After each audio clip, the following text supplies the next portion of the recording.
kertas yang kosong itu salah ya, mindset yang salah sebetulnya. Karena sebetulnya murid itu kalau menurut pandangan dari kurikulum Merdeka itu, siswa itu sekarang adalah sebuah kertas yang berwarna-warni. Karena kita tidak bisa ya menentukan siswa ini harus seperti ini, harus menjadi A, ini juga harus menjadi A gitu ya, harus sesuai dengan keinginan kita, itu tidak bisa.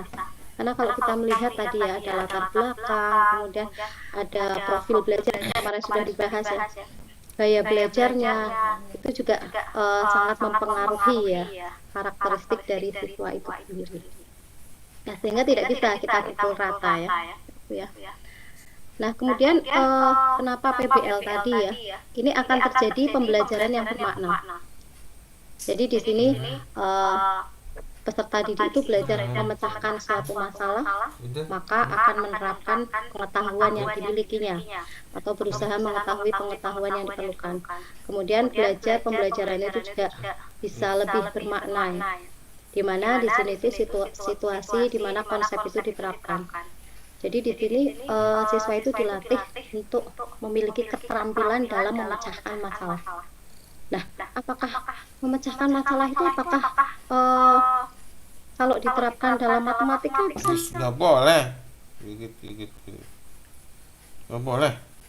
Matematika itu mungkin biasanya dalam bentuk soal cerita ya, atau soal-soal AKM ya, itu sangat bagus sekali ya untuk melatih siswa kita dalam pemecahan masalah. Nah, Bapak Ibu juga di sini untuk melatih literasi numerasi itu juga bisa ya untuk yang kelas 7 ya, karena kurikulum Merdeka ini baru berjalan untuk kelas 7 ya, yang bukan sekolah penggerak. Kalau sekolah penggerak mungkin sudah melaksanakan 2 tahun, tapi kalau untuk sekolah-sekolah yang bukan sekolah penggerak mungkin kita baru berjalan 1 tahun ya di tahap kelas 7 kalau SMP. Mungkin kalau untuk SD itu berarti di kelas 4 ya, dan untuk SMA itu di kelas 10.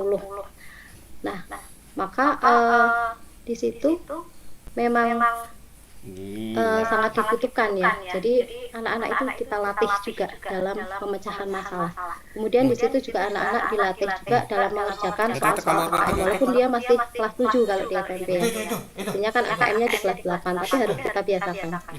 Nah, karena apa? Dalam soal-soal AKM itu juga nanti meningkatkan kemampuan berpikir kritis ya. Jadi ini termasuk menggunakan model PBL itu juga sama, jadi menemukan inisiatif peserta didik dalam bekerja, kemudian di situ muncul motivasi internal untuk belajar gitu ya, karena semua siswa itu dilibatkan. Kalau dalam kelompok kan otomatis siswanya terlibat aktif ya, artinya kalau guru yang menerangkan kan bisa saja mungkin dari 32 siswa mungkin yang connect dengan Bapak Ibu gurunya itu hanya berapa persen. Tapi kalau untuk bekerja kelompok, dalam kelompok satu kelompoknya 4, berarti otomatis siswa itu kita paksa siswa itu menjadi lebih aktif ya dalam bekerja kelompok. Nah ini ya, dan dapat juga mengembangkan hubungan interpersonal dalam bekerja kelompok ya, sehingga kalau untuk yang siswa-siswi pemalu yang jarang ngomong itu juga dengan pembelajaran PBL ini juga kita latih ya, supaya siswanya itu bisa ngomong minimal ya, bisa berkomunikasi, bisa berpendapat dan lain sebagainya, dan khususnya bisa berpikir kritis tadi harapannya ya. Nah, kemudian untuk fase-fasenya mungkin Bapak Ibu juga sudah familiar ya. Untuk fase-fasenya yang pertama itu orientasi peserta didik pada masalah. Nah, ini otomatis yang dilakukan guru. Yang pertama kita itu menjelaskan tujuan, kemudian menjelaskan apa saja yang dibutuhkan ya. Kemudian di awal-awal di fase-fase pertama ini Bapak Ibu guru memotivasi peserta didik ya untuk terlibat aktif, terutama untuk kalau seperti matematika ya, itu kan terkadang anak itu match-nya juga pusing ya belajar dengan. Nah, maka kita harus di sini ya, di fase awal ini motivasinya itu harus membuat siswa itu lebih krek gitu ya. Wah, ternyata bagus juga ini kayaknya pembelajarannya ya. Kemudian saya juga tahu manfaatnya apa gitu ya. Nah, di sini motivasi ini penting sekali ya Bapak Ibu guru ya, dalam kita menentukan pembelajaran di step awal ya. Kalau istilahnya mungkin apersepsinya ya. Nah, kemudian di fase kedua ini mengorganisasikan peserta didik. Perilaku gurunya tentunya di sini membantu peserta didik mendefinisikan gitu ya, mendefinisikan, kemudian mengorganisasikan tugas belajar yang berhubungan dengan masalah tersebut. Kemudian untuk fase tiganya, nah ini sudah mulai membagi kelompok ya. Di sini di fase 2 ya, di fase 2 tadi Bapak Ibu juga bisa membagi kelompok, kemudian nanti di fase 3-nya membimbing ya, penyelidikan individu dan kelompok. Jadi dalam ketika siswanya dibagi dalam kelompok, Bapak Ibu gurunya juga nggak boleh ya diem aja gitu ya di bangku guru ya. Artinya kita juga harus keliling juga memantau, oh ada kelompok yang aktif, ada kelompok yang pasif, itu juga harus kita pantau ya. Nah di sini ada di fase ketiga, yang mana guru itu mendorong peserta didik untuk mengumpulkan informasi. Misalnya anaknya itu hanya diem saja diberi LKPD gitu ya. Ayo dong, ayo dibaca lagi, coba apa gitu ya. Nah ini Bapak Ibu guru memberikan semacam scaffolding gitu ya. Jadi untuk membantu siswanya itu biar menemukan informasi tadi. Kalau memang itu sulit, tapi kalau anaknya cepat gitu ya, ya mungkin kita lebih terfokus pada kelompok yang memang kurang aktif. Nah, kemudian fase keempatnya ini mengembangkan dan menyajikan hasil karya. Nah, ini membantu peserta didik dalam merencanakan dan menyiapkan karya yang sesuai seperti laporan, kemudian model dan berbagi tugas dengan temannya. Kemudian yang kelima menganalisis ya. Jadi tadi setelah anak tadi berbagi gitu ya, berbagi itu artinya presentasi ya. Di fase keempat anak dilatih untuk presentasi kelompok, kemudian kelompok yang lain menanggapi kan biasanya. Nah, ini mengevaluasi ya, ini di fase kelima, mengevaluasi hasil belajar tentang materi yang telah dipelajari. Nah, kemudian untuk penilaiannya, ini pengetahuan atau knowledge, kemudian kecakapan atau skill, kemudian sikap ya, sikapnya juga harus kita nilai. Ini penilaian yang paling mendasar itu memang harus memuat ini ya Bapak Ibu ya. Jadi ketika melakukan PBL atau PJBL atau model pembelajaran yang lain, itu yang perlu Bapak Ibu nilai itu pengetahuannya ya, yang pasti dari hasil jawaban siswa. Kemudian kalau kecakapan atau skillnya itu bisa dilihat dari bagaimana cara siswa itu menyelesaikan masalah tadi ya kalau untuk PBL. Kemudian untuk sikapnya juga tentunya karena dalam RPP Bapak Ibu, kalau sekarang itu istilahnya modul ya, modul ajar Bapak Ibu itu di situ juga memuat dimensi P3 ya, profil pelajar Pancasila, maka mungkin sikapnya itu kita mengacu ke sana ya, misalkan sikap mandiri, gotong royong gitu ya, sesuai dengan profil pelajar Pancasila. Nah, ini ya, mungkin nanti ada yang bertanya, kalau dimensi P5 tadi, apakah harus dituliskan semua dalam modul ajar? Tidak ya Bapak Ibu ya. Jadi Bapak Ibu bisa memilih, kira-kira untuk pembelajaran saya dengan model ini lebih cocoknya pakai profil pelajar yang mana gitu ya, dimensi profil pelajar yang mana. Misalnya mau ambil yang mandiri dan gotong royong saja Bu, boleh ya. Jadi tidak harus semuanya ya, jadi tidak harus enamnya.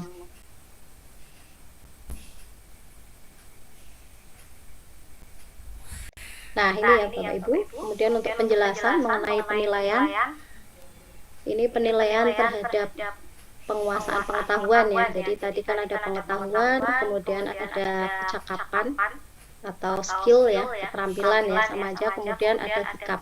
Nah untuk pengetahuan itu misalkan ini ya, ujian akhir semester ini ada penilaian formatif dan sumatif ya. Kalau dalam kurikulum Merdeka, formatif itu dalam prosesnya, kemarin sudah dijelaskan ya. Kalau untuk sumatif itu misalkan di akhir ya, akhir dari sebuah materi itu kalau sudah selesai gitu ya. Nah bisa nanti diambil, bisa juga dengan UTS ya, atau pas ya, penilaian akhir semester. Kemudian di formatifnya itu bisa juga menggunakan quiz, PR ya, dokumen, laporan ya. Jadi untuk penilaian ini sebetulnya lebih tahu Bapak Ibu sekalian ya, karena untuk tiap-tiap mapel juga berbeda ya karakter dari penilaiannya tadi.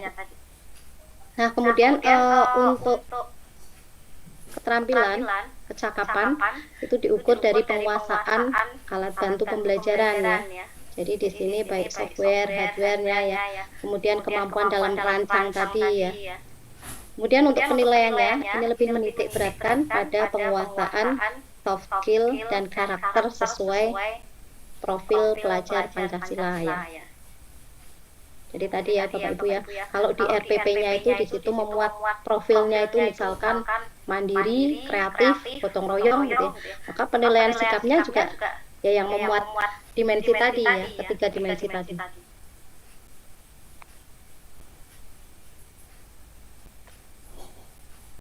Nah, ini ya Bapak Ibu, selain penilaian tadi ada pengetahuan keterampilan dan ini sikap. Dalam PBL itu juga bisa juga dinilai dengan authentic assessment ya. Penilaian itu dapat dilakukan dengan portofolio ya Bapak Ibu ya. Jadi setelah tadi kita menilai, kemudian kumpulan-kumpulan dari penilaian itu nanti bisa kita jadikan satu dalam portofolio. Kemudian satu anak itu memiliki satu portofolio ya, sehingga di situ terlihat perkembangan si anak tadi. Dan anak juga bisa melihat, oh saya dulu kok nggak bisa apa-apa ya, saya dulu itu belum menguasai tentang bilangan misalkan ya, belum menguasai tentang bentuk aljabar. Kemudian anak bisa melihat perkembangan dari hasil penilaian tadi ya lewat portofolionya itu. Nah kemudian PBL itu selain tadi itu juga bisa dilakukan dengan evaluasi diri ya. Jadi di sini ada self assessment atau peer assessment. Yang mana di sini itu self assessment itu berarti dia menilai dirinya sendiri. Ya. Kemudian untuk yang peer assessment, jadi menilai teman sejawat. Kalau dulu itu penilaian diri dan penilaian teman sejawat ya istilahnya seperti itu. Nah itu juga boleh dilakukan ya Bapak Ibu ya. Apakah setiap pembelajaran itu harus dilakukan misalnya gitu ya, ada bertanya kok ribet banget ya, banyak sekali yang harus kita nilai. Kalau untuk penilaian itu sebetulnya Bapak Ibu bisa menyesuaikan ya. Tentunya bisa menyesuaikan materinya. Untuk penilaian ini mungkin bisa dilakukan bisa dilakukan 1 bulan sekali ya. Karena bagus juga ya Bapak Ibu ya, ketika Bapak Ibu bisa melihat siswa itu bisa menilai dirinya sendiri. Nah di situ juga dilatih juga nilai kejujurannya di sana. Nah, kemudian yang ini Bapak Ibu, project based learning ya Bapak Ibu. Sekali lagi, mungkin kemarin sudah dijelaskan, tapi ini saya perjelas lagi. Jadi PJBL itu beda dengan project P5 ya Bapak Ibu ya. Kalau project P5, ini ada juga beberapa guru itu yang ternyata masih mempunyai pandangan mindsetnya itu kalau P5 itu sama dengan PBL gitu ya, beda ya Bapak Ibu ya. Jadi kalau untuk project P5 itu tidak terintegrasi dalam mapel karena itu masuk dalam co-kurikuler ya, co-kurikuler. Sedangkan PJBL itu masuk dalam intrakurikuler, jadi dalam mapel, terintegrasi dalam mapel. Nah kemarin ada yang tanya, Bu, kalau menentukan project P5 itu proyeknya gaya hidup berkelanjutan, terus nyambung ke matematikanya kemana Bu? Nah, sebetulnya untuk proyek P5 itu tidak ya, tidak dikaitkan dengan materi ya Bapak Ibu ya. Jadi Bapak Ibu tidak usah pusing. Dan kemudian untuk proyek P5 itu biasanya ditentukan di awal tahun pelajaran, yang mana itu termuat dalam KOSP ya. KOSP itu kalau dulu namanya KTSP ya, kurikulum operasional satuan pendidikan. Jadi di situ sudah ditentukan, oh sekolah ini ya, berarti kelas 7 ya, misalkan baru tahap awal melakukan di tahun pertama. Oh itu berarti nanti kita menentukan proyeknya apa saja gitu ya. Temanya itu yang dipilih 1 tahun itu 3 tema ya, gitu ya. 1 tahun 3, dan harapannya nanti setelah satu fase selesai itu ke-7 tema itu sudah pernah dilaksanakan. Seperti itu kalau untuk proyek P5 ya Bapak Ibu. Dan itu tidak harus disesuaikan dengan mapel. Ini kalau gaya hidup berkelanjutannya pemanfaatan limbah sampah. Terus nyambungnya ke seni budaya gimana ya Bu? Itu tidak ya Bapak Ibu ya, sekali lagi. Jadi biar kita nanti selesai diklat ini, oh kalau misalnya ada temannya yang bertanya, nanti Bapak Ibu bisa mempertegas ya. Jangan sampai lah masih ada yang berpikiran seperti itu. Untuk proyek P5 itu co-kurikuler ya Bapak Ibu ya maksudnya. Kalau untuk PJBL ini intrakurikuler. Jadi kalau PJBL itu sudah masuk ke mapel Bapak Ibu masing-masing. Kalau misalnya mau kolaborasi, apakah boleh Bu untuk PJBL ini? Boleh ya. Misalnya matematika dengan IPS gitu ya, boleh sekali ya. Nah, kemudian untuk PJBL sendiri tadi Bapak Ibu sebetulnya sudah tahu ya untuk teorinya ya. Jadi di sini kata kuncinya project ya, yang menghasilkan suatu produk. Nah, kemudian di sini keterlibatan siswa itu mulai dari merencanakan, membuat rancangan, melaksanakan, melaporkan hasil kegiatan berupa produk dan laporan pelaksanaan. Nah, kemudian untuk manfaat sendiri, manfaat dari proyek ini membuat siswa jadi lebih kreatif ya dalam memecahkan masalah atau menyelesaikan proyek tersebut ya. Dan ini memang butuh suatu pembiasaan ya Bapak Ibu ya. Karena kalau belum terbiasa juga siswanya terkadang bingung. Ini saya suruh apa ya Bu ya ini. Nah ini ya, kemudian untuk tugas proyek itu juga menjadi investigasi mendalam ya, sebuah topik dunia nyata ya. Dan ini menarik ya Bapak Ibu ya. Kemudian memberikan kesempatan pada siswa juga untuk menggali materi dan menyelesaikan proyek dengan berbagai cara yang mereka minati. Serta, nah ini yang terpenting ya, melakukan eksperimen ya. Jadi siswa kita itu dilatih untuk bereksperimen secara kolaboratif. Nah, kemudian manfaatnya apa saja? Tentunya manfaatnya banyak ya Bapak Ibu. Di sini memberikan kesempatan untuk siswa mengintegrasikan kompetensi bahkan lintas kurikulum. Kemudian mendorong siswa mencapai kompetensi proses dan aplikasi ya. Mendorong siswa untuk belajar kelompok, berkolaborasi ya. Kemudian bisa juga pembelajarannya itu outdoor study ya, di luar pelajaran di kelas ya. Artinya supaya tidak monoton gitu ya, pembelajarannya di luar kelas ya. Kemudian di sini juga mendorong siswa untuk lebih peka terhadap permasalahan yang terjadi di lingkungan nyata. Kemudian melatih siswa juga membiasakan untuk menganalisis dan meneliti. Jadi ini menjadi seorang peneliti ya. Kemudian juga yang terpenting karena di kurikulum Merdeka ini juga ada raport pendidikan ya Bapak Ibu ya. Mungkin di sini Bapak Ibu sudah pernah melihat raport pendidikan di sekolahnya masing-masing setiap tahun dirilis. Yaitu silahkan raport pendidikan itu fungsinya untuk apa? Fungsinya untuk ditelaah ya Bapak Ibu, dilihat oh di sekolah saya ternyata literasinya sudah bagus, tapi kok numerasinya rendah ya. Nah, misalkan seperti itu. Nah, maka di situ nanti ada semacam program sekolah ya untuk meningkatkan literasi numerasi tadi ya, supaya raport pendidikannya itu jangan sampai kuning apalagi merah ya.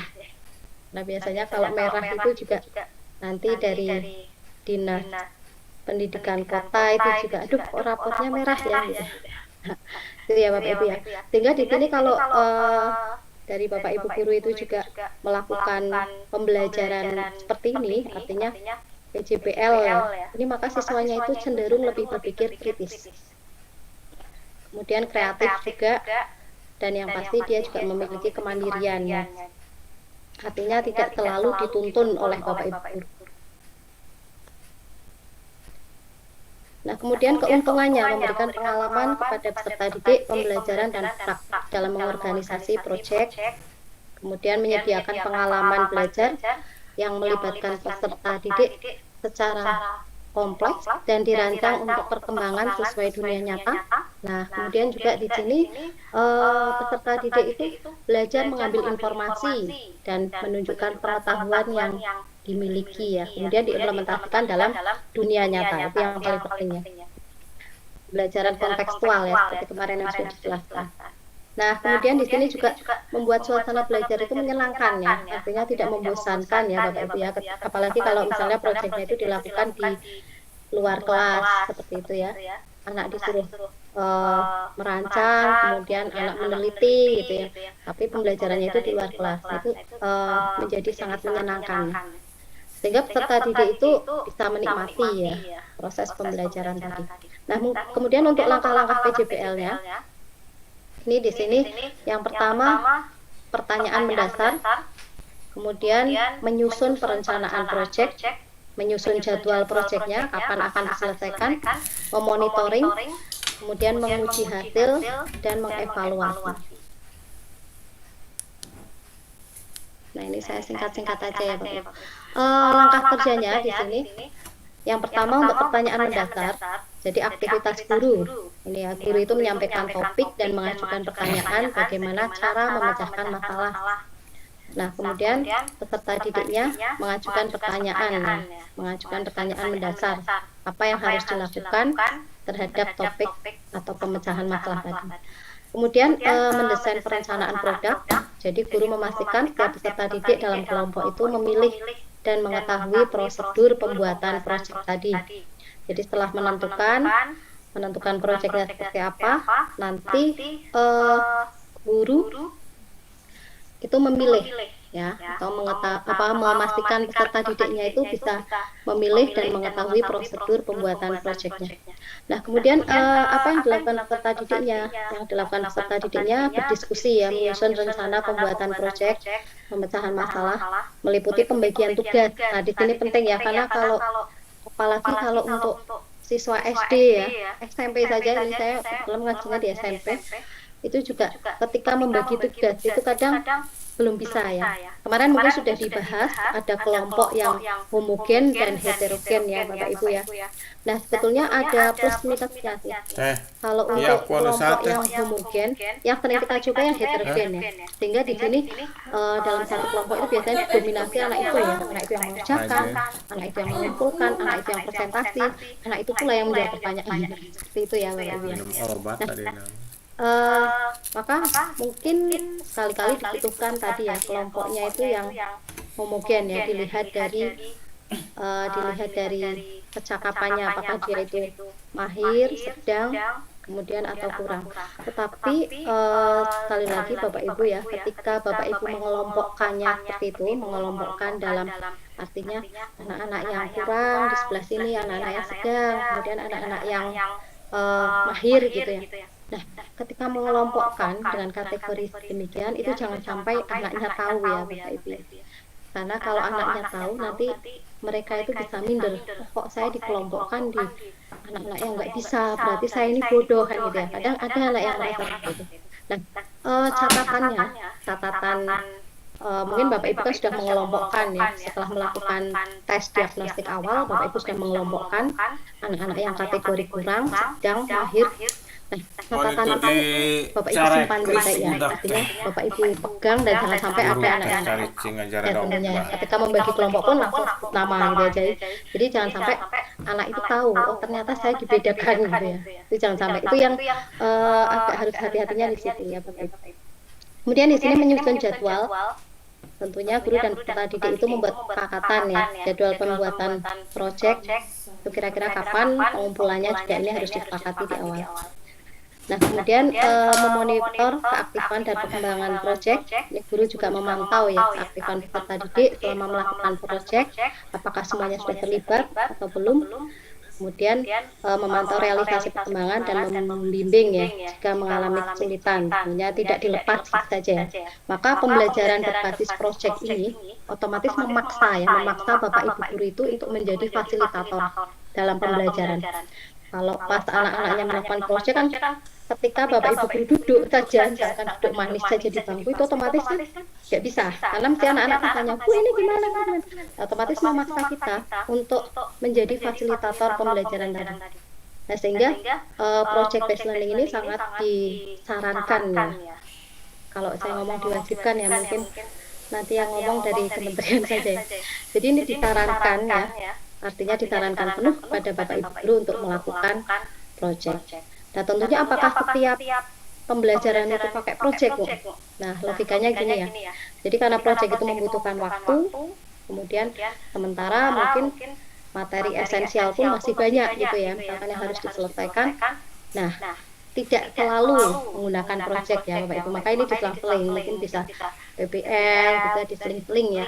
Mungkin dan tidak semua materi juga mungkin bisa diprojekkan ya Bapak Ibu ya.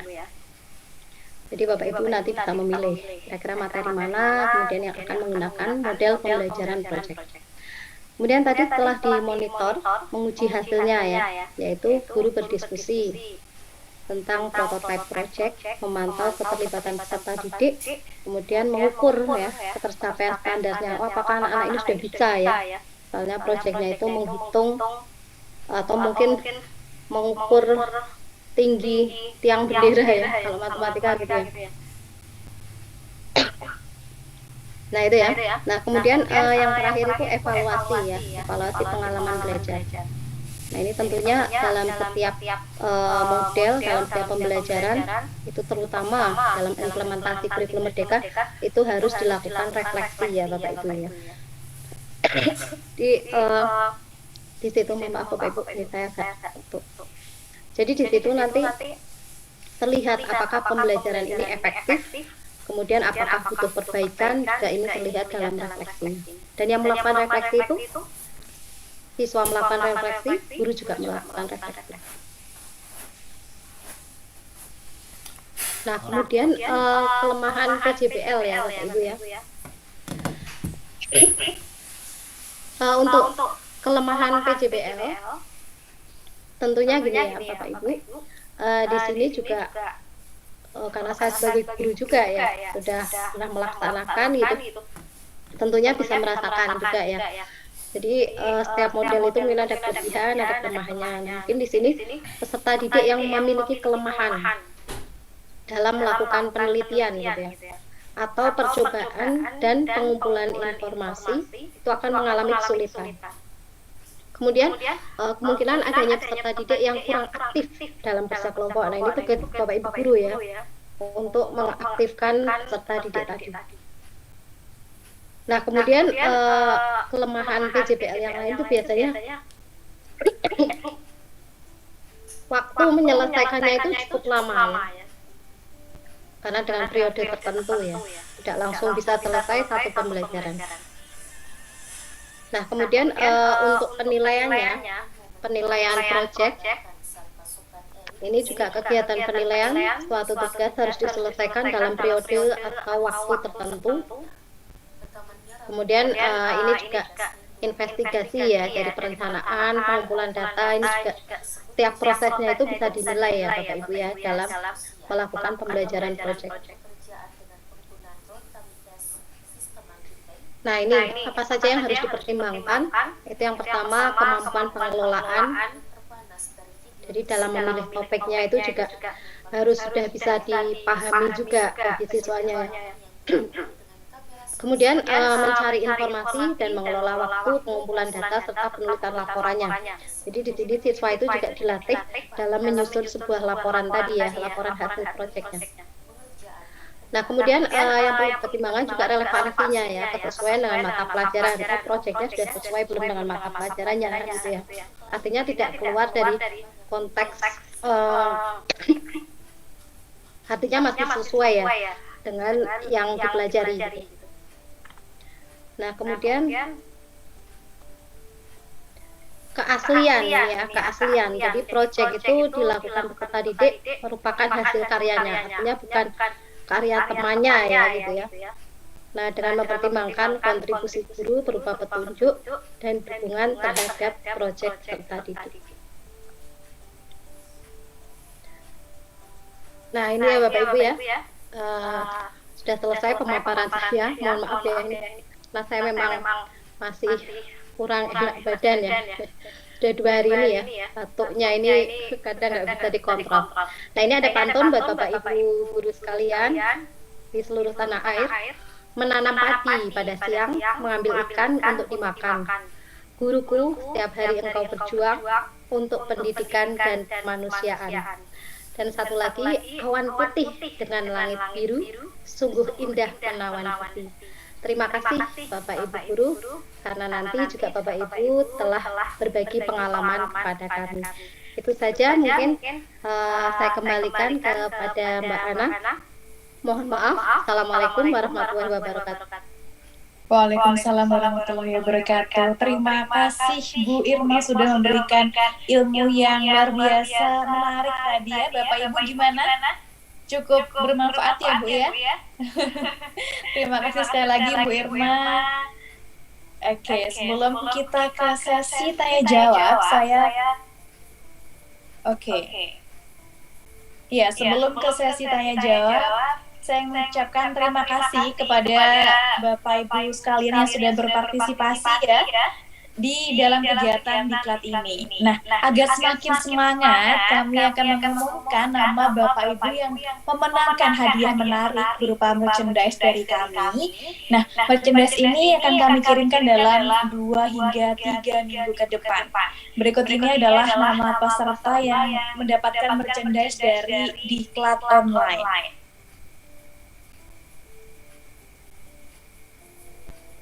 Ya, yang pertama ada Ibu Siska sebagai pemenang teraktif dari Instagram. Kemudian ada Pak Hendrik John sebagai pemenang teraktif dari Instagram juga.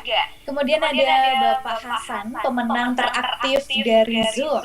Dan juga ada Ibu Arina Rohmah, pemenang teraktif dari YouTube. Dan yang terakhir Bapak Mufrodi SPD sebagai pemenang teraktif dari Telegram. Semangat Bapak Ibu, terima kasih dan juga selamat ya sudah mendapatkan merchandise. Semoga dapat semakin terpacu semangatnya dengan ini. Dan untuk kepada peserta terpilih tadi harap menghubungi panitia melalui nomor 0813 8469 6736 untuk mengklaim hadiah.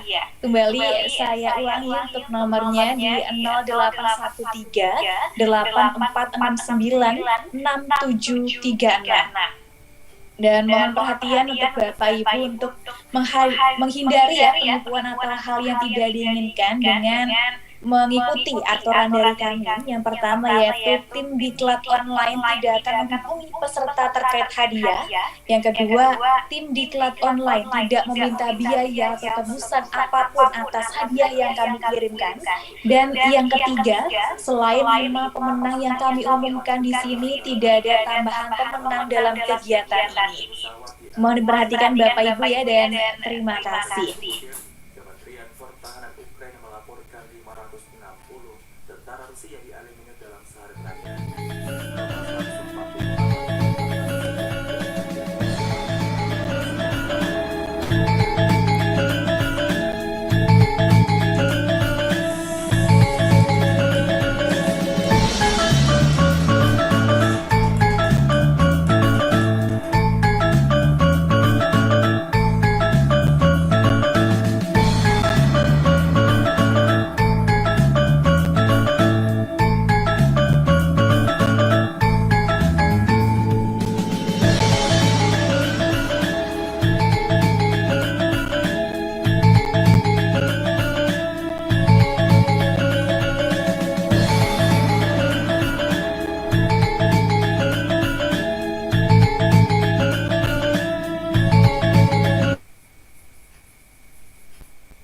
Ya, saya ucapkan selamat Bapak Ibu yang sudah mendapatkan atribut teraktif ya, peserta teraktif di acara diklat nasional ini. Semoga dapat menginspirasi Bapak Ibu peserta yang lainnya. Semoga makin semangat nih setelah ini ya, ada sesi tanya jawab, Bapak Ibu bisa aktif seperti itu. Oke, sebelum kita sesi tanya jawab, seperti biasa saya ingin mengecek dulu semangat dari Bapak Ibu di room Zoom maupun di YouTube ya, dengan kita jargon bersama terlebih dahulu. Iya, semoga tetap semangat di hari kelima ini, hari terakhir Bapak Ibu ya. Oke, ketika saya bilang diklat online, Bapak Ibu bisa menjawabnya dengan sumber belajar bersama. Oke, bisa siap-siap ya Bapak Ibu, diaktifkan mic-nya. Saya mulai. Diklat online. Belajar bersama. Tetap bersama. bersama Horas.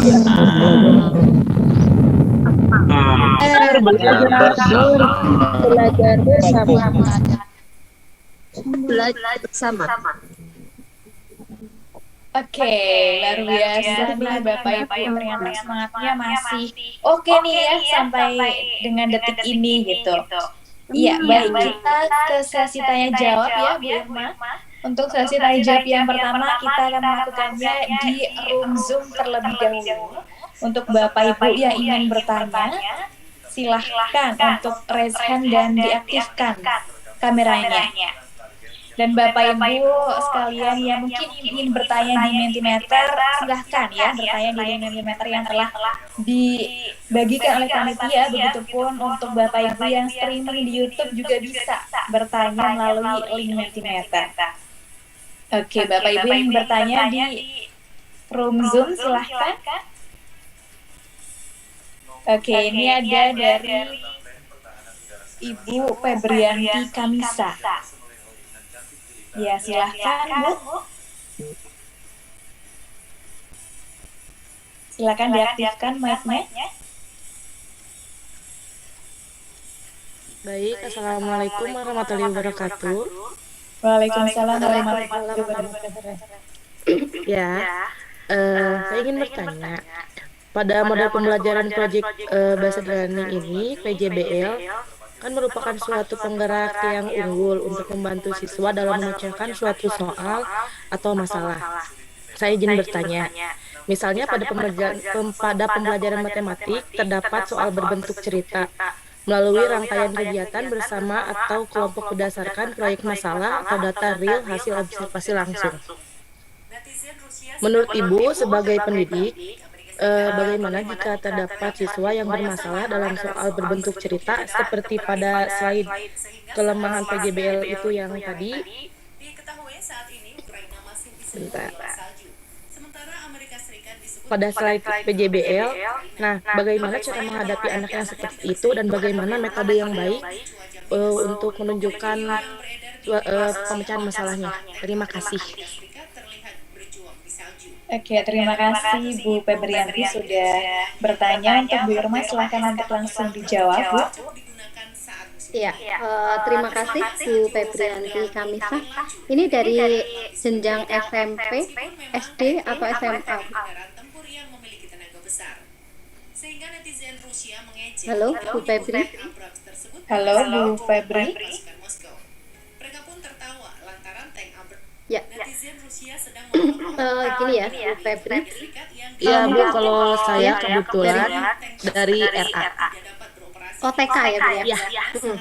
Betul sekali. Jadi ketika Bu Febri ini gelisah gitu ya, apakah project based learning ini bisa diterapkan ya bagi anak-anak TK gitu ya, sedangkan anak-anak TK itu kan, tapi gini Bu, untuk PJBL tentunya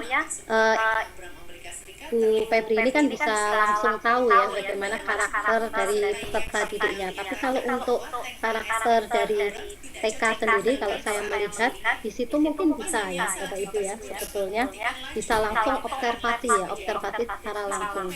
Misalnya di situ pembelajarannya matematika. Dan kalau untuk anak TK itu kan berarti baru masih simulasi menghitung gitu ya Bapak. Iya Bu Febri ya, baru menghitung ya. Nah, baru mengenal bilangannya.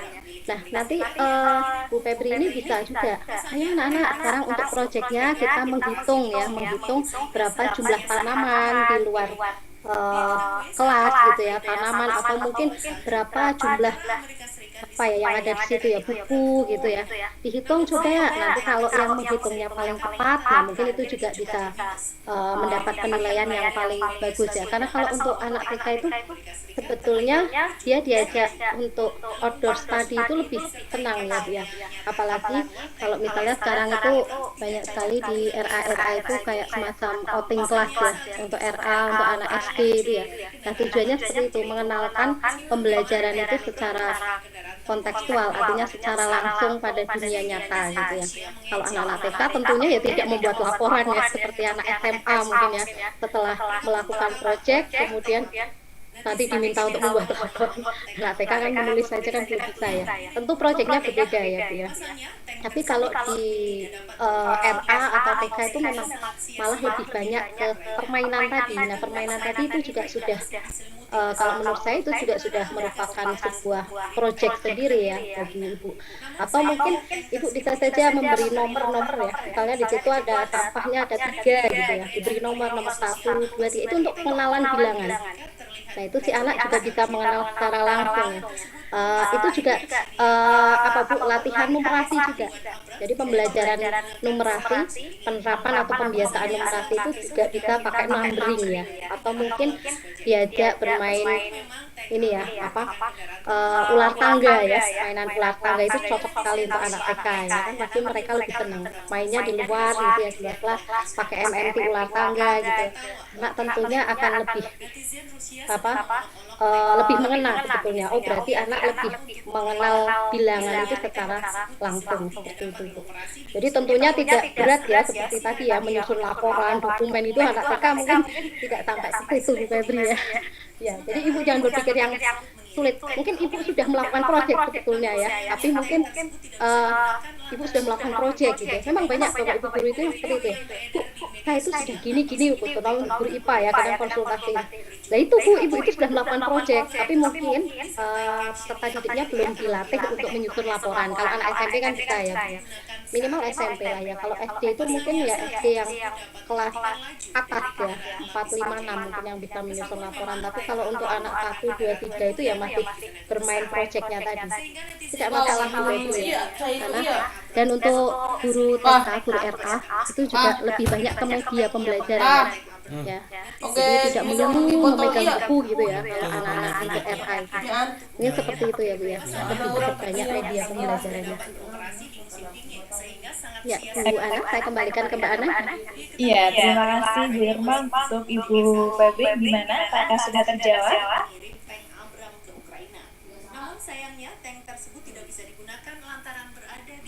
Iya baik, sudah terjawab. Kebetulan juga pertanyaan ini mewakili teman saya juga yang guru SD lagi nonton juga YouTube gitu.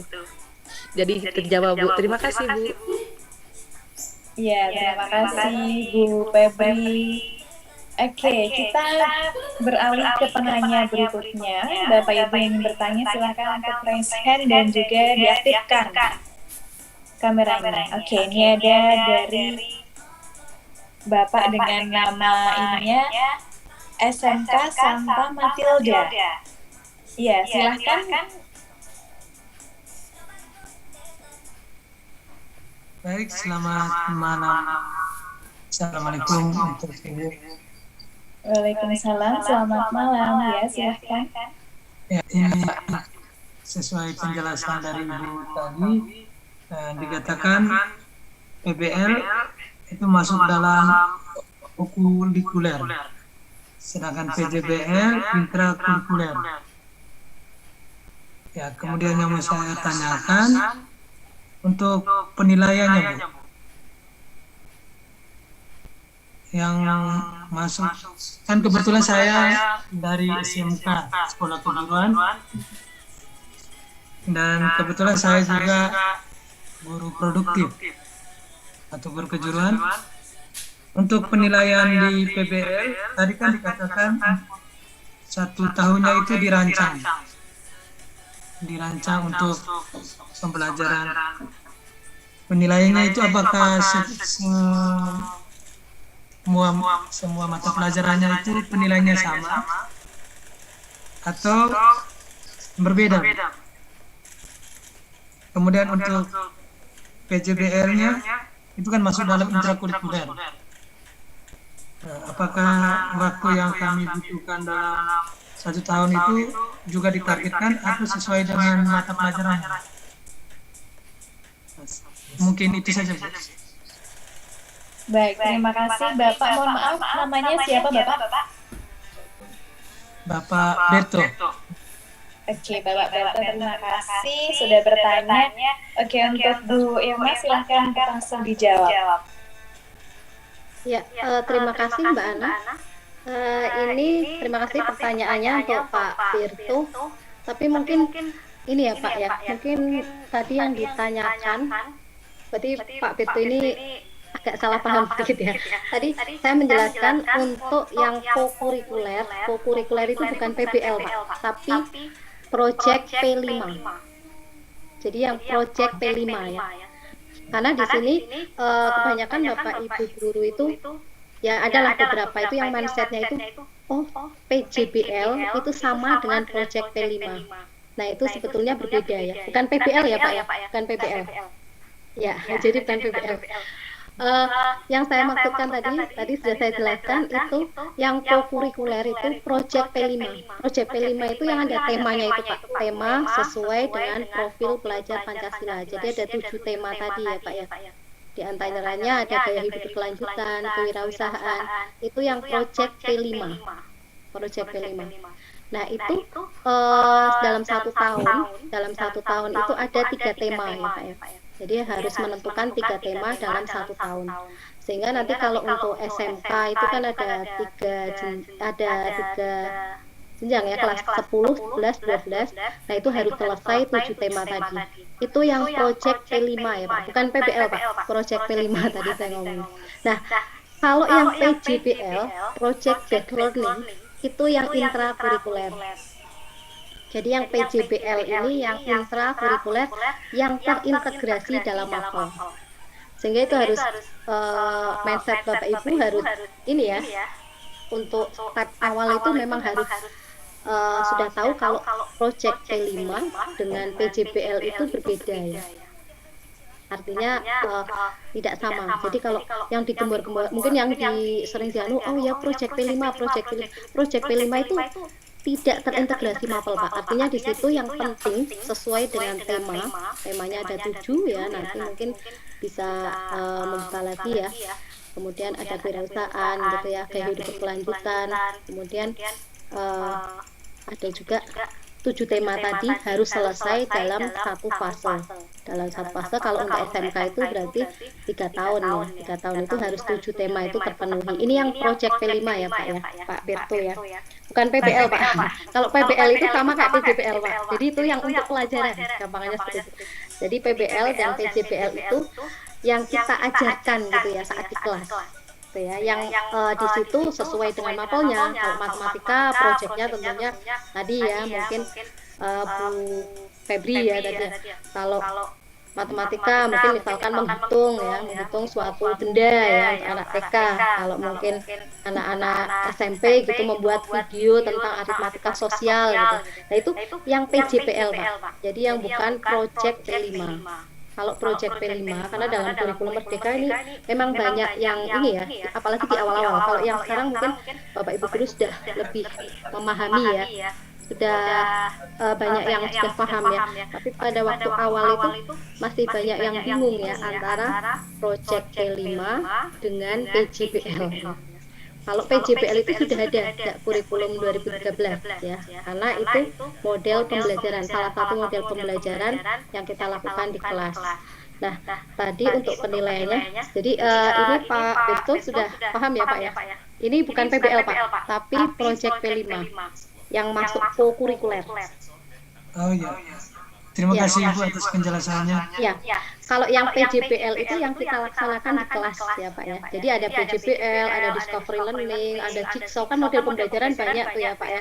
Nah, dari Kemendikbudristek itu istilahnya ya bukan membatasi bukan ya, tapi artinya Bapak Ibu itu terfokus ke PBL dan PJBL dulu karena PBL dan PJBL itu sudah memuat kecakapan abad 21 sesuai dengan tuntutan kurikulum Merdeka. Maka untuk RPP-nya nanti mungkin saya bisa tunjukkan ya contoh-contoh RPP yang PBL, contoh-contoh RPP yang PJBL ya. Kemudian kegiatan pembelajaran pada RPP-nya nanti bisa saya tunjukkan ya. Kalau pertanyaan dari Bapak Ibu mungkin sudah cukup, nanti bisa saya tunjukkan RPP-nya ya. Jadi kita saling share ya. Itu ya Pak ya. Kalau untuk penilaiannya PJPL tentunya ya Bapak Ibu guru ya yang menilai ya. Bapak Ibu guru saat di kelas gitu ya. Apakah PJPL-nya itu tadi ya. Jadi dinilai dari pengetahuannya gitu ya. Oh hasilnya, kalau matematika hasilnya hasil jawabannya, ketepatan jawabannya. Kemudian kalau dari skill-nya tadi, dari kecakapannya, oh berarti dari saat dia proses membuat proyek tadi, apakah dia mandiri, apakah dia bagaimana langkah-langkahnya gitu ya. Kemudian dari sikapnya tadi ya sesuai dengan sikap dalam profil pelajar Pancasila yang sudah dituliskan dalam RPP-nya tadi atau modul ajarnya. Seperti itu ya Pak ya. Jadi bukan PBL ya Pak ya. Tadi saya luruskan lagi untuk yang co-kurikuler itu yang Project P5 ya, Project P5. Yang itu yang rancang bukan Bapak Ibu guru tapi tim fasilitator. Tapi bisa saja Bapak Ibu guru itu dilibatkan juga dalam tim fasilitator. Tapi biasanya yang menentukan itu kalau di sekolah kami itu tim pengembang kurikulum ya Pak ya, yang menentukan di awal tahun pelajaran pada saat menyusun KOSP itu di situ sekalian menentukan proyek P5 tadi ya. Jadi menentukan 3 tema proyek tadi yang dilaksanakan nanti 1 tahun. Nah mungkin kemarin untuk proyek P5 mungkin sudah dijelaskan ya. Jadi kalau memang belum ya bisa nanti saya jelaskan. Jadi untuk proyek P5 tadi dirancang di awal tahun pelajaran dan itu dilaksanakan selama 1 tahun. Baik itu untuk penjadwalannya itu bisa misalkan di minggu terakhir atau mungkin kalau di tempat kami itu setiap hari Rabu 5 jam terakhir dan hari Jumat jam pertama sampai jam kelima karena ada 10 jam ya setiap minggunya itu Pak. Itu yang proyek P5 ya Pak ya. Dan proyek P5 itu tidak harus sesuai mapel. Tapi kalau yang PJBL itu ini mapel Bapak Ibu masing-masing. Jadi saya mau ngajarnya pakai PBL, saya mau ngajarnya pakai PJBL gitu. Jadi berbeda dengan proyek P5 tadi. Itu Pak Birto. Ya, terima kasih. Ya. Sudah paham. Ya. Iya, terima kasih Pak Birto sudah bertanya, semoga dapat terjawab Pak ya. Ya, terima kasih. Oke, terima kasih kembali Bapak. Oke, kita ke penanya selanjutnya. Ini ada dari Bapak Abdul Hadi. Ya, silakan Pak untuk diaktifkan mic-nya.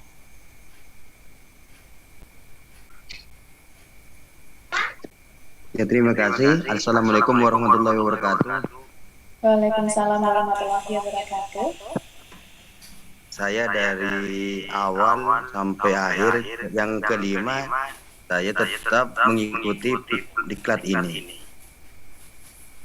Yang saya tanyakan dari pelatihan diklat pertama sampai kelima nggak ada yang menyinggung tentang penilaian masuk ke rapot. Bagaimana caranya? Apa itu penilaian itu masuk ke rapot bagaimana? Gitu Pak.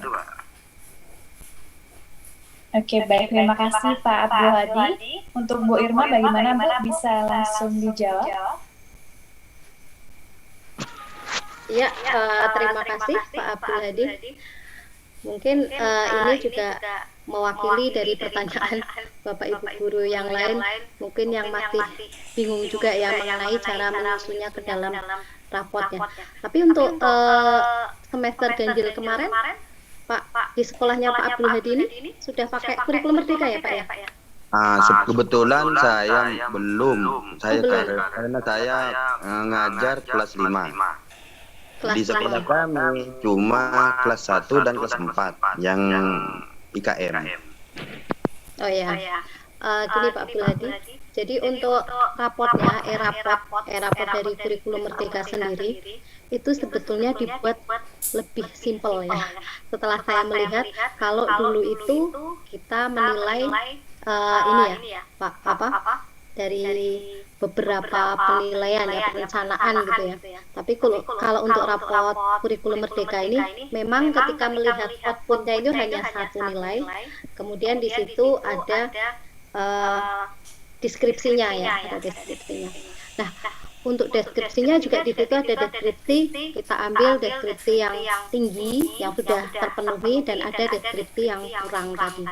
Nah, kemudian untuk bagaimana mencapai misalkan anak itu nilainya 80 gitu ya di rapotnya gitu setelah di print 80 itu dari mana prosesnya gitu ya, mungkin yang Pak Abdul Hadi tanyakan ya.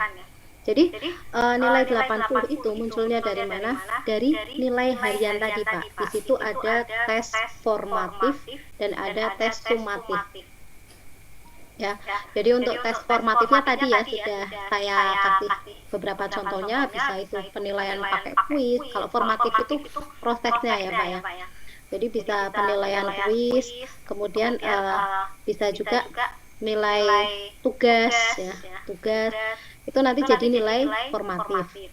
Kemudian untuk nilai sumatif itu di akhir. Nah, misalkan Bapak Ibu itu bisa mengambil dari PTS atau mungkin dari PAS, atau mungkin ketika satu CP-nya itu sudah selesai, kan kita pakainya capaian pembelajaran ya Pak ya. Jadi kalau misalnya gampangannya satu bab gitu ya, kalau matematika itu misal satu aljabar gitu ya, satu bab aljabar sudah selesai, di prosesnya kan kita ada tugas-tugas gitu ya Pak, itu masuknya ke formatif ya. Kemudian terakhir kalau aljabar itu sudah selesai, mau ganti bab, ganti tema ya, artinya ganti pokok bahasan ya, gampangnya gitu, ganti pokok bahasan selanjutnya. Nah itu nanti bisa dilakukan dulu tes sumatif, kayak ulangan gitu ya istilahnya ya. Itu namanya ulangan itu sumatif. Kalau formatif itu prosesnya, jadi ada kuis. Mungkin Bapak Ibu misalnya ya, oh anak-anak sudah selesai pembelajaran diberi pakai kuisis gitu ya, nah itu masuknya nilai formatif gitu. Kemudian dalam kurikulum Merdeka ini juga sebetulnya, tapi gini ya, pada kenyataannya di awalnya memang tidak diwajibkan juga harus ada PTS. Kalaupun ada PTS itu berarti semacam ulangan secara bersama. Artinya materinya itu tidak materi dari awal sampai pertengahan semester, tapi di situ materi satu pokok bahasan kalau sudah selesai nanti diulangankan secara bersama. Nah PTS-nya modelnya seperti itu. Tapi ya di sekolah-sekolah kita kadang belum terlalu terbiasa ya, akhirnya tetap ada PTS-nya juga materinya masih mengambil materi awal sampai pertengahan semester seperti itu ya.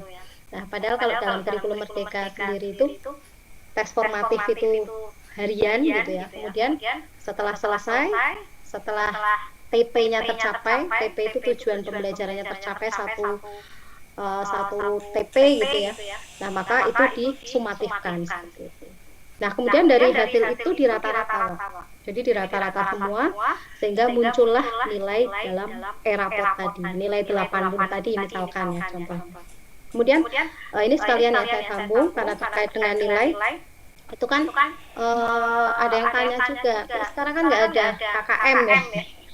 Ini mungkin Bapak Ibu guru juga nantinya akan bertanya itu ya, kan sekarang nggak ada KKM gitu ya. Terus kita pakainya apa Bu? Berarti nanti raportnya itu nilai 40 ya, kasih 40 gitu ya, 60. Nah, memang tidak ada KKM, tapi istilahnya diganti Pak. Jadi ada KTP ya, KKTP ya, ketercapaian tujuan pembelajaran. Itu istilah dalam kurikulum Merdeka ya. Artinya apa? Kalau dulu KKM itu kan dibuat oleh guru mapel, kemudian dijadikan satu sehingga jadi KKM satu sekolah. Misalnya sekolah tempat saya KKM-nya 80, maka semua mapel itu harus minimal nilainya 80 supaya tuntas. Tapi kalau sekarang tidak, jadi kan namanya aja Merdeka ya, itu sudah diserahkan ke Bapak Ibu guru masing-masing. Misalkan kalau materi di tempat saya itu bilangan itu lebih mudah, KTP-nya ketercapaian tujuan, namanya kan tujuan pembelajaran ya. Jadi dari CP capaian pembelajaran, CP itu Bapak Ibu sudah tahu CP ya, CP yang dari Kemendikbud ya. Nah itu dari CP itu kan nanti di breakdown ya, TP menjadi tujuan pembelajaran tadi. Ya tujuan pembelajaran itu kalau istilah lama itu kayak KD gitu ya Pak. Jadi kayak KD. Nah dari situ nanti kita bisa menentukan, oh ternyata KTP ya, KTP ketercapaian tujuan pembelajaran untuk materi bilangan karena materinya mudah, saya buat 80, saya berani gitu. Tapi kalau misalnya aljabar, oh agak susah gitu ya, jadi KTP-nya 75 aja lah. Nah itu kan bisa ditentukan oleh gurunya masing-masing Pak. Jadi tadi nilai proses tadi itu namanya formatif. Kemudian setelah penilaian formatif tadi selesai, nanti mengambil nilai sumatif tadi ya. Jadi sumatif itu untuk mengukur ketercapaian tiap tujuan pembelajaran tadi. tujuan pembelajaran di sini kayak KD ya Pak ya. Jadi jangan diartikan tujuan pembelajaran itu kayak RPP itu bukan ya Pak. Jadi kayak KD kalau dulu itu ya. Istilahnya ya sekarang. Ada CP gitu ya. Kalau CP kan masih penjabaran kalimat yang panjang ya Bapak Ibu ya. Bapak Ibu harus tahu CP-nya ya. Harus tahu CP-nya. Jadi jangan ini kemarin saya juga ada ya. Bu, CP saya itu ternyata materinya ini, padahal saya ngajarnya ini gitu ya, tidak sesuai dengan CP-nya, itu jangan ya Bapak Ibu. Jadi pertama kali yang kita lihat itu CP-nya dulu. Kalau saya mengajar matematika, kita lihat dulu CP matematika kelas 7. Nah dari situ biasanya dari MGMP itu sudah membreakdown ya, dari CP yang kalimatnya panjang sekali itu nanti di breakdown menjadi tujuan pembelajaran. Nah, tujuan pembelajaran ini nanti diturunkan lagi jadi ATP ya, alur tujuan pembelajaran. ATP itu kalau dulu istilahnya silabus. Nah, nanti kita ngajarnya sesuai itu ya, Pak ya. Gitu. Ya, mungkin adaptasinya pelan-pelan enggak masalah ya. Peralihannya ya, karena memang Bapak kan pengajarnya juga bukan yang IKM ya. Jadi nanti pelan-pelan dipelajari itu ya nanti insya Allah bisa. Kalau Bapak Ibu guru itu saya yakin hebat-hebat semua ya di sini ya. Jadi pas awal itu ada juga yang bilang, Bu, saya itu mau pakai kurikulum KBK gitu ya. Mau pakai yang KTSP, mau pakai kurikulum 2013, mau pakai kurikulum Merdeka, itu saya ngajarnya tetap sama gitu. Jangan sampai seperti itu ya, Bu ya. Jadi memang di dunia pendidikan ini regulasinya memang sangat cepat. Nah, diharapkan Bapak Ibu guru di sini juga Bapak Ibu guru yang hebat itu juga harus mengikuti regulasi di dunia pendidikannya. Walaupun secara perlahan tidak masalah. Yang penting sudah apa? Nah, ini Bapak Ibu ikut diklat ini juga saya senang ya. Berarti Bapak Ibu itu sudah ada niat untuk belajar tadi. Itu yang terpentingnya sebetulnya. Kalau masalah nanti salah Bu, saya ngajarin ini salah nggak? Tidak ada yang salah ya Bapak. Yang salah itu yang nggak membuat ya. Misalnya Bu, saya modul aja. Modul saya salah nggak Bu? Salah nggak Bu kayak gini modul saya? Tidak ada yang salah sebetulnya. Yang salah itu kalau yang tidak mencoba untuk membuat gitu ya. Itu saja ya. Dari Pak siapa tadi, Pak Abdul Hadi ya. Ada satu lagi. Ya. Ada satu lagi. Apakah ada aplikasi khusus untuk rapor IKM ini atau membuat kalau kurikulum 13 saya di sekolah kami saya yang membuat raportnya, aplikasinya. Ya, langsung saja ya Pak Abdul Hadi ya. Iya. Ya, ada Pak, ada raportnya. Jadi mungkin Bapak bisa sharing bertanya dengan guru pengampu yang sudah kemarin kan sudah membuat ya di semester ganjil kemarin. Berarti untuk yang melakukan IKM di kelas, kalau SMP itu kelas 7 ya, itu bisa bertanya dengan Bapak Ibu guru yang kelas 7. Itu ada raportnya Pak. Jadi ada aplikasinya khusus untuk raport IKM. Dan itu lebih simpel ya. Jadi banyak Bapak Ibu yang bilang, oh ternyata lebih simpel ya. Jadi cuma memasukkan satu nilai, tapi tentunya kita tidak satu nilai itu tok gitu ya. Artinya kita punya rank-rankannya tadi. Dari satu nilai itu prosesnya tadi dari nilai formatif, sumatif, di rata-rata seperti itu. Ada aplikasinya Pak. Kalau buat sendiri bisa, nggak apa-apa ya? Kalau di tempat kami itu diseragamkan Pak. Memang itu dari kemarin tuh ada yang buat kan dari Pak Pasek Bali ya, itu juga ada versi berapa gitu ya. Tapi terus terakhirnya rilis dari kementerian itu yang kita tunggu. Jadi memang banyak juga dari Bapak Ibu guru yang mungkin membuat ya, operator ya terutama ya, Bapak operator Dapodik itu kan yang bisa membuat e-raport. Itu kemarin kan kita ngunduh, tapi ada rilis resmi dari Kemendikbud. Jadi itu yang kita pakai Pak.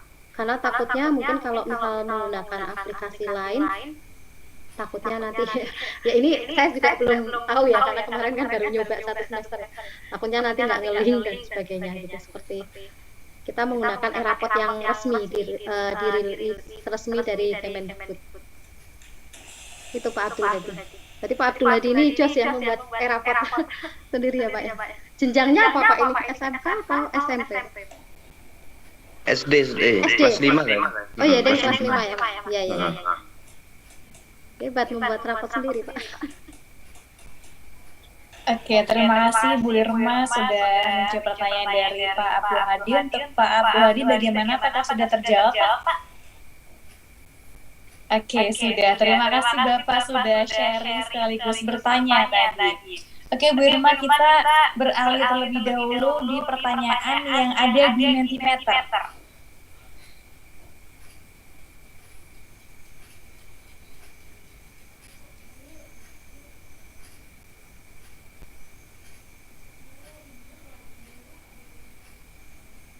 Ini hari terakhir semangat ini Mbak Ana. Kelihatannya Bapak Ibu guru semangat. Kayaknya berprestasi harus ditambahin Mbak Ana.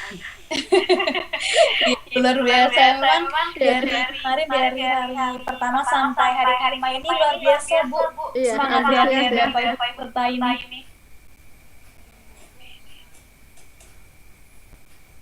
Iya, oke, mungkin masih ada kendala untuk Mentimeternya. Kita mungkin boleh satu lagi Bu ya untuk oke, sudah bisa ternyata. Bapak Ibu yang mau sharing juga boleh ya Mbak Ana ya. Misal mau sharing terkait tadi, karena materi saya yang diberikannya itu materi PJBL dan PBL, mungkin bisa sharing ya yang sudah melakukan PJBL itu apa kelebihannya di mana, kemudian kekurangannya di mana, itu nanti bisa untuk sharing kita bersama ya. Ya, lanjut Mbak Ana. Oke. Ini ada pertanyaan dari Ibu Anissa dari Pekanbaru. Pertanyaan beliau yaitu materi yang bagaimana yang cocok digunakan dalam model pembelajaran PBL dan PJBL ini. Seperti itu Bu Irma, silahkan untuk langsung dijawab. Ya, tentunya ini kalau yang ditanya materi yang cocok, saya nggak menguasai semua mapel ya. Kalau dalam matematika itu memang bisa dilihat karakteristik dari materinya yang cocok menggunakan PBL dan PJBL. Kalau untuk PBL itu dalam matematika ya, kalau mungkin mapel lain sepertinya kalau untuk PBL ini lebih cocok untuk semua ya, semua materi ya Mbak Ana ya. Jadi Bu Anissa ya, Bu Anissa, ini kalau untuk PBL itu cocok untuk semua materi. Ini kalau dalam matematika saya pikir jadi dari RPP Bapak Ibu itu juga kebanyakan menggunakan PBL ya. Nah di sini mungkin yang PJBL ini ya Bu Anissa, yang PJBL ini yang mungkin harus kita pilih ya, harus kita sesuaikan gitu. Kalau misalnya materi di tempat, ya sebetulnya semuanya cocok sih ya, bisa ya, semuanya bisa lah di PJBL kan, bisa diprojekkan itu sebetulnya semuanya bisa. Tapi kadang kan ada yang langsung, klik gitu ya, kita ketahui, nanti yang untuk proyek materi ini lebih mudah gitu ya.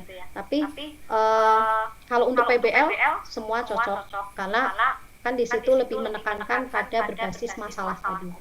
Kalau PBL itu biasanya dalam LKPD-nya itu nanti menampilkan sebuah soal cerita kalau dalam matematika ya. Masalah dalam matematika itu ya soal cerita itu tadi ya Bu.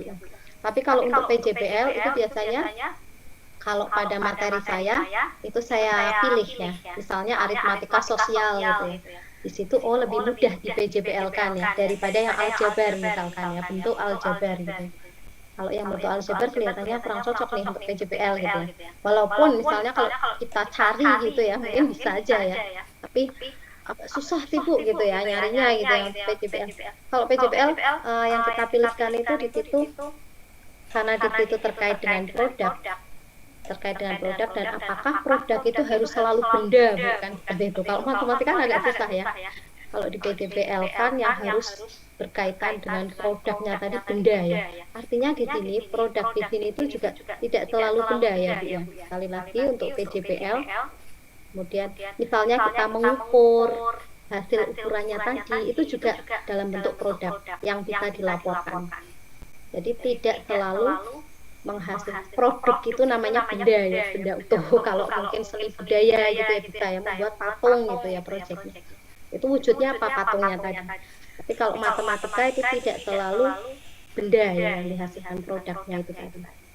Jadi kalau untuk materi yang cocok itu kalau menurut saya sih, mungkin nanti menurut Bapak Ibu yang ngajar PJUK mungkin beda ya, yang ngajar seni musik itu mungkin beda ya. itu PJBL kalau untuk matematika itu saya pilih gitu materi-materi yang sekiranya di situ bisa lebih ke banyak prakteknya ya. Kalau untuk PJBL itu lebih banyak ke praktiknya, karena kita di situ juga semacam merancang, kemudian menjadwalkan juga dalam periode tertentu gitu, maka materinya itu harus kita pilih. Itu kalau menurut saya ya Bu ya, pelaku mapel matematika. Itu ya Bu Anissa. Oke, terima kasih Bu Irma atas penjelasannya. Semoga dapat terjawab pertanyaan dari Bu Anissa yang mungkin mewakili juga pertanyaan dari Bapak Ibu guru peserta. Oke, kita next ke pertanyaan selanjutnya. Ya, ini ada dari Bapak Mulyadin dari Bima. Bagaimana tipsnya agar PBL berjalan menyenangkan sehingga proses peserta didik menikmati proses pembelajaran yang berlangsung? Seperti itu, Bu Irma. Ya, tentunya di sini tadi ya Bapak Ibu, sekali lagi, jadi ketika menggunakan PBL, PJBL atau mungkin model yang lain, tapi di sini memang saya lebih menekankan Bapak Ibu mencoba dua model ini dulu ya. Jadi kita biasakan, kita latihkan dulu, karena di sini ketika Bapak Ibu sudah melakukan PBL dan PJBL, itu Bapak Ibu sudah melakukan kurikulum merdeka, sebetulnya seperti itu ya. Jadi harapannya Bapak Ibu memakai yang dua ini dulu. Kalau misalnya saya udah sering Bu ini, udah bosen gitu, misalnya mau ganti pakai model lain, saya boleh ya Bu. Kemudian kalau untuk tipsnya agar PBL itu berjalan menyenangkan, jadi tadi ya seperti yang sudah saya sampaikan, jadi PBL maupun PJBL itu kan kita dilatih untuk menjadi fasilitator pembelajaran tadi. Jadi guru itu tidak hanya sebagai pengajar, tetapi di situ juga lebih banyak ke fasilitator tadi ya. Sehingga kalau supaya menyenangkan bagaimana? Nah, Bapak Ibu gurunya tidak monoton di depan saja ya. Misalnya anaknya suruh ngelompok, terus Bapak Ibunya duduk di kursi depan main HP gitu ya. Nah itu tentunya anak-anaknya juga, aduh ini kok suruh ngapain gitu ya, kan bosen gitu ya. Nah tentunya supaya lebih menyenangkan, mungkin Bapak Ibu guru tadi di awal ya memberi motivasi dulu untuk kegiatan hari ini ya. Anak-anak untuk kegiatan hari ini tentunya nanti akan bermanfaat dalam kehidupan sehari-hari. Misalkan kalau untuk kita belajar aritmatika sosial gitu ya, ada kaitannya menghitung untung, menghitung diskon, menghitung pajak, itu sangat bermanfaat dan lain sebagainya. Itu kita sampaikan dalam motivasi, dalam apersepsi ya. Sehingga ketika apersepsinya itu menarik, maka itu yang jadi PR kita sebetulnya. Ketika mau mengajar, bagaimana apersepsinya supaya menarik. Nah, Bapak Ibu guru bisa menampilkannya lewat tadi ya, kita menyampaikan motivasi tadi secara langsung, atau misalkan menggunakan video pembelajarannya, video pembelajaran. Misalkan di situ kalau untuk yang SMA ya akan menjelaskan kalkulus gitu ya. Nah, kita tampilkan nih video-video, di situ ada astronot gitu ya, ada pesawatnya ulang-alik. Ternyata pesawat itu membuatnya juga dari salah satunya ya, dengan kalkulus atau integral ganda 1, 2, 3 gitu. Nah, itu ketika wah anak itu tercengang gitu ya melihat video tadi, anak akan tertarik. Yang pertama seperti itu ya Bapak. Dan dalam kurikulum merdeka ini juga ada istilahnya, dalam modul ajarnya itu harus ada pertanyaan pemantik. Jadi tadi selain kita menjelaskan motivasi secara langsung, manfaat dari pembelajaran yang akan dilakukan pada saat itu, kemudian yang kedua tadi mungkin bisa pakai video pembelajaran, bukan video pembelajaran, video ini ya, video motivasi ya. Tadi ya misalkan pesawat, misalkan anak mesti tertarik. Kemudian bisa juga dengan pertanyaan pemantik. Nah, dalam kurikulum merdeka ini sudah diwajibkan ya Bapak Ibu guru pada saat awal mengajar itu memberi pertanyaan pemantik. Memberi pertanyaan pemantik, sehingga pertanyaan pemantik itu kayak apa Bu? Sama nggak dengan pertanyaan biasa gitu ya? Tentunya berbeda. Kalau pertanyaan biasa itu misalkan 2 tambah 4 sama dengan berapa anak-anak? Siswaan jawab 6 kan gitu ya. Tapi kalau pertanyaan pemantik itu beda. Misalkan berapa ditambah 2 sama dengan titik-titik gitu. Atau mungkin pertanyaannya itu lebih, jawabannya itu lebih kompleks.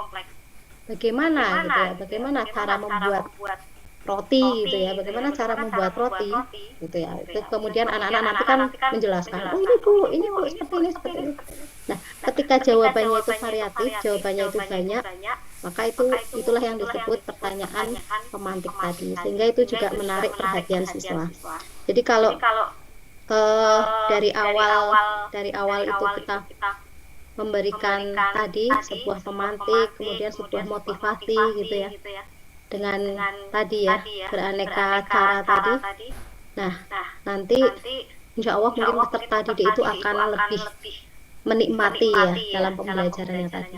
Nah, tentunya memang sih Bapak Ibu guru itu harus punya skill ini ya, karena kita itu juga di kelas itu kayak semacam artis ya, harus menjadi aktor dan aktris ya dalam kelas itu juga ya, terutama seperti itu penyampaiannya harus menarik dan lain sebagainya, sehingga anak itu tidak bosan. Atau mungkin tipsnya misalkan bu anak saya kok kelompok terus bosan gitu, jadi selang-seling ya Bapak Ibu ya, artinya tidak setiap pelajaran kelompok, dibagi LKPD, terus Bapak Ibunya keluar atau dan lain sebagainya, itu tentunya anak bosan ya. Jadi memang dibutuhkan apa ya, semacam ya kita power dari Bapak Ibu guru untuk mengolah pembelajaran tadi supaya lebih menarik. Atau mungkin dengan penggunaan media ya. Nanti ya kalau modelnya pakai TBL, mungkin nanti menggunakan media, alat peraga dan lain sebagainya. Atau mungkin juga menggunakan trik tadi, misalkan tidak hanya di ruang kelas, kelompoknya tidak di dalam kelas, misalnya di luar kelas gitu ya. Mengukur yang bendera tadi ya, jadi di pembelajarannya di luar kelas, atau yang sering kita sebut outdoor study ya. Ini yang masih tren juga ya, jadi pembelajaran di luar kelas. Itu ya, Pak Mulyadin ya, dari Bima ya, jauh sekali ya Pak. Iya, terima kasih Bu Irma sudah memberikan penjelasan. Semoga terjawab untuk pertanyaan dari Bapak Mulyadin. Oke, kita berlanjut ke pertanyaan selanjutnya.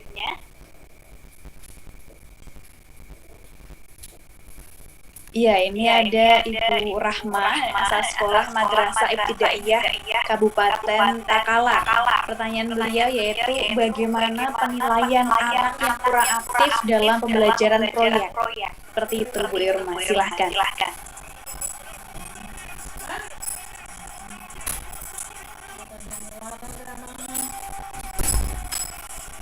Halo Bu Irma, mohon maaf belum ada suaranya Bu. Oh ya, terima kasih Bu Siti Rahmah ya, asal dari MI Kabupaten Takalar. Takalar itu daerah mana ini Bu? Di daerah Kabupaten Takalar ya, jauh ini ya, mungkin ya, luar Jawa. Nah, ini Bu, bagaimana penilaian anak yang kurang aktif ya, dalam pembelajaran proyek. Nah, maka di sini Bu, jadi inilah yang kita sebut penilaian keterampilan tadi, atau kecakapan, atau soft skill tadi. Jadi di situ kita tidak hanya melihat hasilnya saja. Misalnya kalau sudah dalam bentuk laporan proyek, laporannya kemudian dikumpulkan, nah kita menilai laporannya saja itu tidak, maka kita nilai prosesnya tadi. Kita lihat kecakapannya tadi ya. Jadi untuk keaktifan tentunya nanti dibuat rubriknya ya Bu ya, dibuat rubriknya. Misalnya Ibu menilai aktif atau tidak aktif, kemudian apakah dia itu terampil juga dalam menyelesaikan masalah. Nah, itu ada di rubriknya tadi. Nah, itu nanti masuknya ke penilaian skillnya tadi Bu. Jadi kan tadi penilaiannya ada pengetahuan, skill, kemudian dari sikapnya tadi ya. Nah, itu bisa dinilaikan di sini. Kalau memang anaknya itu kurang aktif, ya sudah, kita misalkan di situ pakai skor. Skornya itu 1 sampai 4 misalkan ya. Kalau untuk keterampilan kan seperti itu. Skornya 1 sampai 4. Kalau anaknya sangat aktif, mungkin kita kasih nilai 4. Kalau anaknya memang misalnya anaknya tidak terlalu aktif gitu ya, kita kasih skor 3. Nah, nanti kita buat ini rubrik penilaiannya ya. Jadi 4 itu kategori anak yang sangat aktif, menjawab pertanyaan